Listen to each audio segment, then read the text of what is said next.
we are forced to have to accept this as a reality. But I feel like I actually saw a meme that describes America when it comes to gun violence.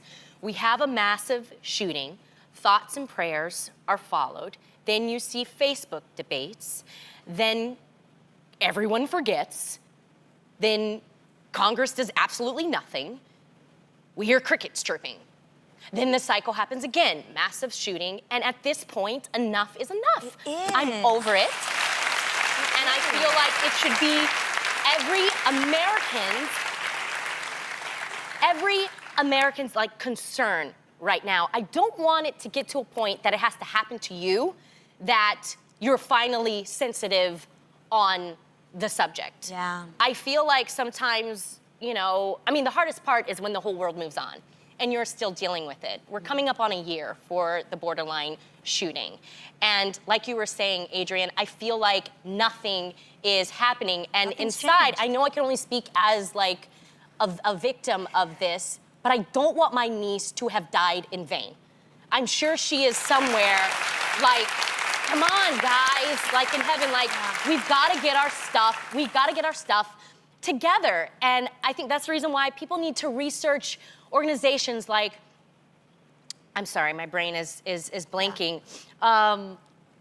Everytown, Elena's Voice, Moms Demand Action. These are organizations that educate us on what we need to do as citizens of America to promote change.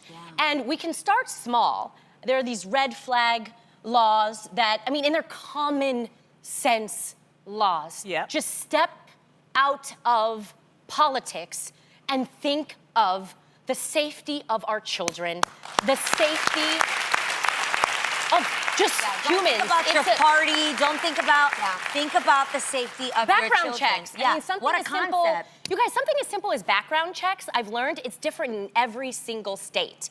So some states, you don't need to have a background check if you're going to a fair that is having a gun show and that is selling guns. You can just drive to that state and buy one.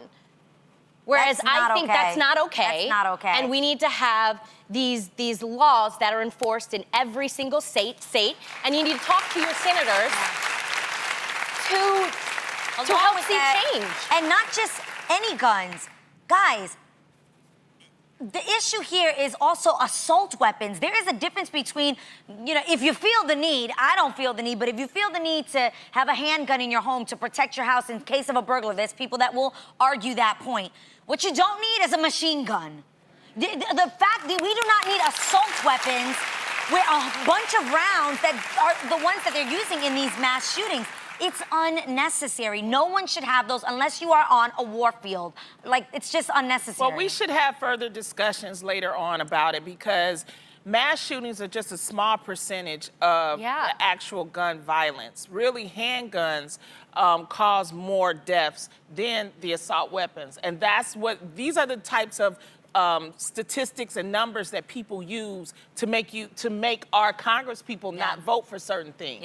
And I think we need to have more discussions about the fact of the use of different types of guns and things. But and I also, can I ask, but in mass shootings, a lot of the times it's assault weapons because that's how they end up getting, sadly, so many people passing away at one time. Yes, gun violence, what I have learned, is more than just mass shootings. Exactly. We're talking about that's what I mean. Women and men who may have experienced domestic violence. There's also gang violence. Gang violence. Suicide. We have to think about all those, all those little things. But because guns are so accessible. Yes. And I also think it's so important in this time where everybody's deciding between the hundreds of candidates we have running for president, check out their actionable plans. I know a lot of us should be fighting for gun control, but what are their actual plans that they have in force? Are they just down for gun control, and are they just saying, we're going to get rid of assault weapons? How? There are so many things, including the dark web, and including like 3D printing now where you can make guns. So really break down the science, and if you go to any candidate now, they have it broken down what their steps are, see which one is actual, realistic to you, and vote for that person.